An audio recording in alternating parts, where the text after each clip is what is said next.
Assalamualaikum warahmatullahi wabarakatuh. Waalaikumsalam warahmatullahi wabarakatuh. Selamat pagi. Selamat pagi, Pak. Nah, ini kayaknya masih ada yang belum semangat. Kalau misalkan nanti saya bilang selamat pagi, anak-anak sekalian menyampaikan pagi, pagi, pagi, begitu ya? Oke, ulang lagi. Selamat pagi. Pagi, pagi, pagi. Ya, tepuk tangan untuk kita semua. Sebelum Bapak mulai pembelajaran pada hari ini, marilah kita berdoa menurut kepercayaan dan agama masing-masing. Berdoa dipersilakan. Berdoa selesai. Baik, hari ini anak-anak ada yang tidak berangkat? Ada, Pak. Ada, siapa? Sofiaton, Pak. Sofiatun ya. Ini strateginya sudah di Bapak. Berarti hanya Sofiatun ya, karena Mbak Sofi sedang sakit, begitu ya. Iya, Pak. Mengawali kegiatan pada pagi hari ini, ada sebuah kata-kata mutiara yang ada di depan sini. The journey of 1,000 mil began with a single step. Nah, artinya perjalanan 1.000 mil dimulai dengan satu langkah. Di sini anak-anak semua pasti memiliki sebuah cita-cita atau sebuah keinginan, betul ya? Betul. Coba saya nanya satu persatu. Mbak Difta, keinginannya saat ini atau untuk masa depan itu apa? Dokter, Pak. Dokter ya? Iya. Nah, Sidi? Pengen jadi PNS, Pak. PNS ya. Mbak Tiara? Pengen jadi guru yang menyenangkan. Guru yang menyenangkan. Anak-anak sekalian, untuk mengambil langkah ini, tentunya anak-anak dimulai dari kelas 1 harus belajar dengan tekun ya. Karena untuk seleksi itu ada dua macam untuk yang nasional ya. Namanya SNBP. Pak. Iya, SNBP ya, itu kalian harus masuk di kriteria atau eligible ya. Jadi diusahakan semua pelajaran harus di apa? Belajar dengan sungguh-sungguh. Nah, harus dipelajari dengan sungguh-sungguh ya. Mengerti ya? Iya. Pertama, apakah ada seseorang yang tidak memiliki kewarganegaraan? Ada. Ada ya. Mungkin ada ya.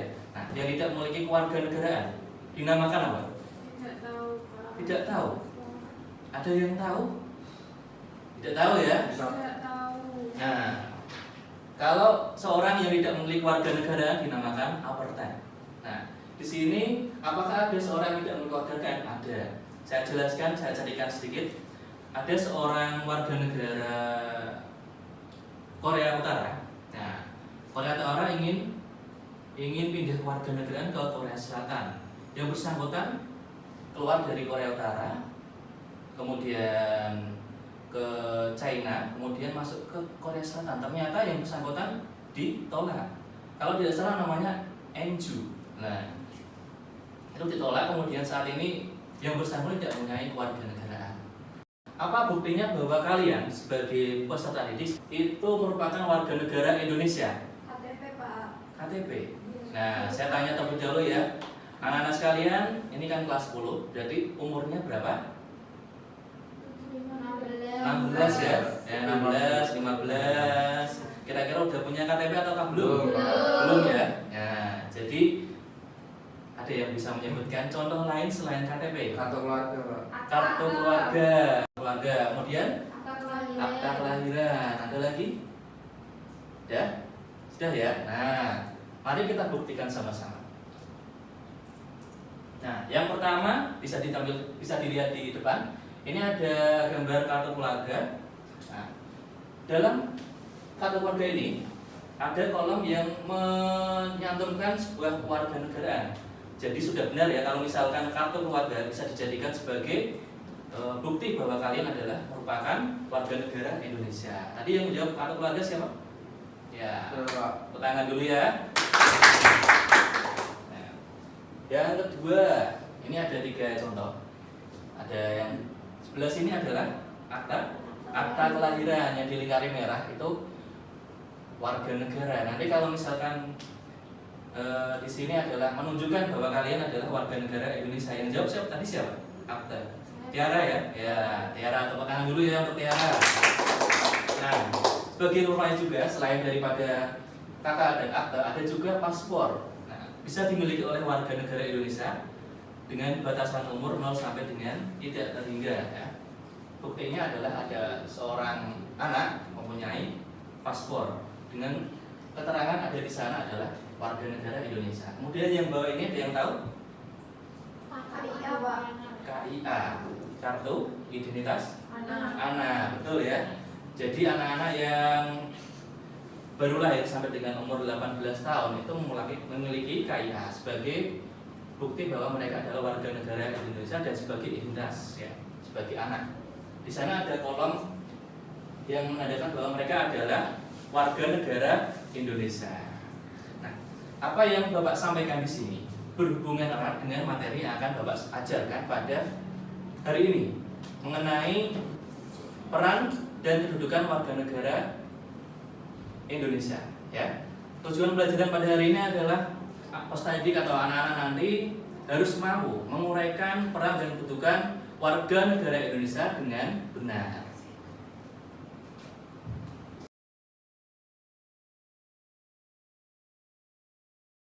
Anak-anak sekalian, kita masuk ke materi ini. Di sini Bapak menampilkan sebuah kajian. Ya, pemerintah Indonesia melakukan naturalisasi tahun 2021 sampai dengan 2012 yang tidak sesuai tujuan. Nah, yang pertama itu ada naturalisasi pemain Johnny van Beukering ya, dan kemudian Tony Kusel, terus Ruben Warner dan Bio Pauline dan ada lagi yang banyak lagi. Nah, ini saya ambil 4 sebagai contoh. Di sini merupakan bentuk naturalisasi untuk tujuan apa? Karena di sini adalah menggunakan seragam sepak bola, artinya untuk tujuan kemajuan tim nasional sepak bola Indonesia. Akan tetapi pada saat itu tidak mempunyai prestasi. Nah, anak-anak sekalian, Bapak minta untuk menyampaikan pendapatnya tentang hal ini. Ada yang berani? Saya Pak. Ya, Mas Anam, silakan. Ya, kalau dilihat untuk naturalisasi, saya tidak setuju Pak. Ya. Ya, alasannya karena merugikan pemain lokal yang sudah berlatih keras untuk membangun karir mereka Pak. Tetapi malah mendatangkan pemain naturalisasi. Ya. Tepuk tangan untuk Anam ya. Ada yang berani? Saya, Pak. Ya, Dita. Jadi saya kurang setuju dengan adanya naturalisasi karena program naturalisasi itu tidak memperhatikan kualitas dan usia sehingga hanya untuk jangka pendek saja dan tidak memberikan prestasi apapun. Ya. Seperti itu. Tepuk tangan untuk Dita ya. Nah, ada lagi yang ya, Novita.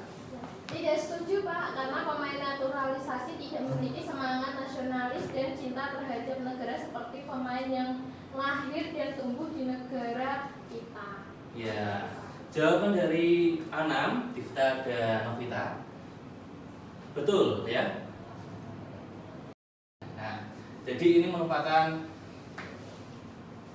sisi negatif dari naturalisasi yang ada di Indonesia pada saat itu ya, begitu ya. Iya, Pak. Lebih jauh mengenai pengertian asas kewarganegaraan. Asas kewarganegaraan itu adalah pedoman dasar bagi suatu negara, dalam hal ini pemerintah, untuk menentukan siapa yang menjadi warga negaranya. Nah, ada 4 asas yang digunakan. Yang pertama, asas ius sanguinis. Yang kedua, ius soli. Yang ketiga, asas kewarganegaraan tunggal. Yang keempat adalah asas kewarganegaraan ganda terbatas. Yang pertama adalah asas ius sanguinis.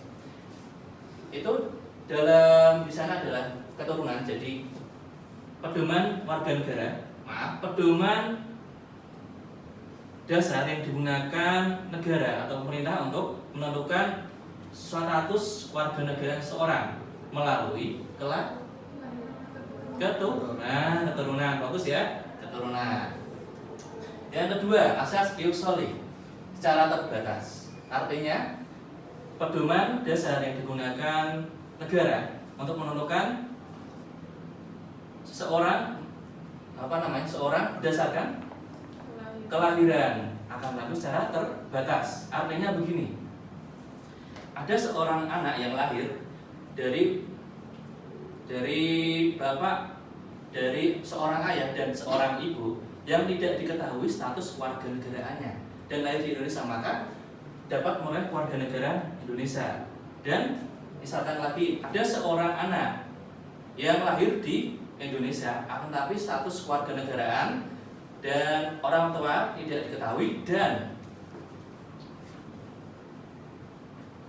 orang tuanya tidak diketahui keberadaannya, begitu ya. Kemudian yang ketiga, asas kewarganegaraan tunggal. Jadi Indonesia kalau mau hidup di Indonesia artinya harus memiliki hanya satu kewarganegaraan saja, tidak boleh ganda. Kemudian yang keempat adalah asas kewarganegaraan ganda terbatas. Nah, ganda terbatas artinya boleh mendapatkan dua kewarganegaraan, akan tetapi ada batas usianya.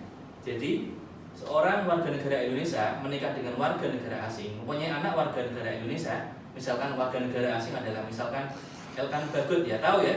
Elkan Bagot itu adalah warga negara Inggris, orang tuanya dari ayahnya. Jadi pada umur 1 sampai dengan 18 tahun Elkan punya dua kewarganegaraan. Akan tapi pada saat 18 tahun Elkan harus memilih satu kewarganegaraan, yaitu Indonesia. Selanjutnya, pewarganegaraan atau naturalisasi merupakan cara bagi warga negara asing untuk memulai kewarganegaraan Indonesia melalui jalur permohonan. Naturalisasi atau pewarganegaraan dibagi menjadi dua. Ada yang sudah tahu ini? Belum ya? Belum. Yang pertama adalah stelsel aktif atau naturalisasi biasa. Yang kedua adalah stelsel pasif atau naturalisasi istimewa. Ya. Kalau naturalisasi biasa atau stelsel aktif, jadi seorang warga negara asing ingin menjadi warga negara Indonesia harus melakukan suatu tindakan hukum, misalnya saja mengajukan permohonan warganegaraan kepada negara kita, Indonesia, begitu ya. Tentunya dalam stelsel aktif ini mempunyai sebuah syarat-syarat yang harus dipenuhi. Nah, syarat-syaratnya ada 8 ini dalam Undang-Undang Nomor 12 Tahun 2006. Tepatnya di pasal 9 tentang kewarganegaraan Republik Indonesia. Kemudian stelsel pasif, naturalisasi istimewa.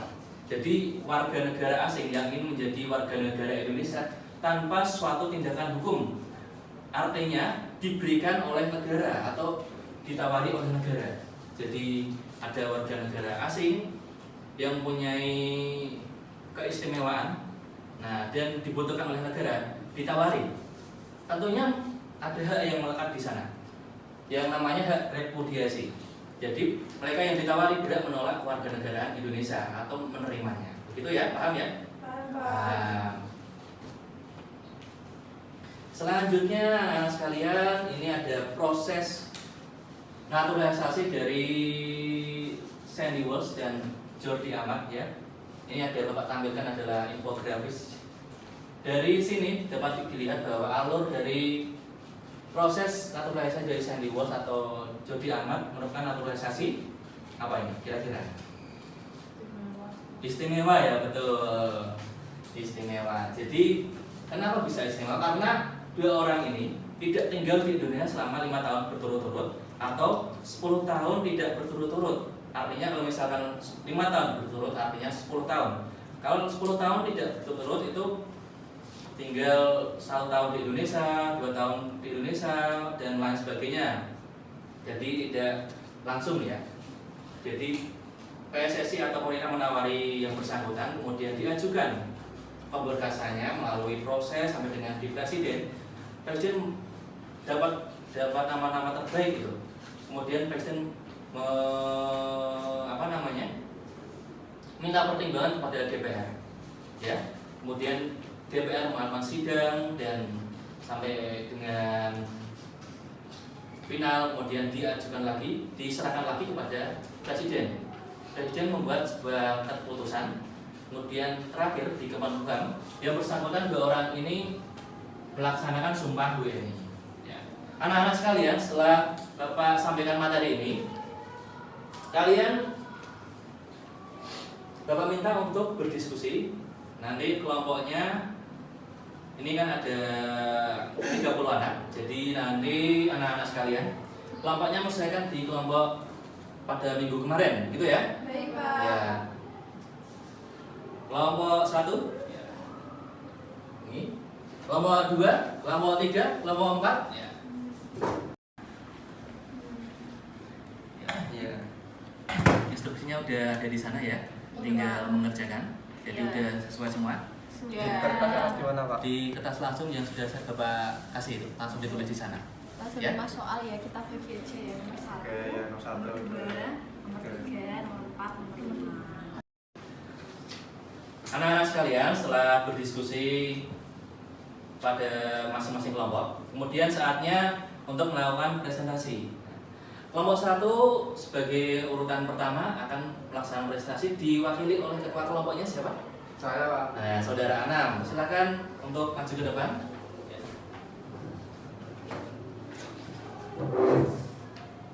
Mulai, Pak. Ya, dimulai. Ya, assalamualaikum warahmatullahi wabarakatuh. Waalaikumsalam warahmatullahi wabarakatuh. Ya, perkenalkan saya Ridwana, perwakilan dari kelompok 1 akan mempresentasikan hasil diskusi dari kelompok kami, yaitu tentang ini. Anak-anak sekalian, beri plus untuk kelompok 1 yang sudah menyampaikan materi ya. Sangat menarik sekali apa yang disampaikan oleh Saudara Anam.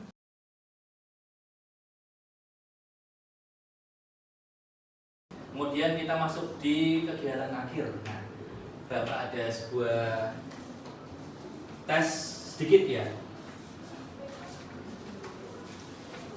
Nah, anak-anak sekalian nanti mengerjakan ini, ditulis nama, nomor absen dan kelas, ditulis benar atau salah. Jadi ini belakang ya.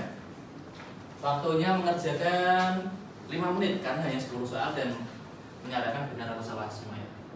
Baik, Pak. Oke, silakan. Baik anak-anak, waktunya sudah selesai, dikumpulkan. Ya, kumpulkan. Kumpulin.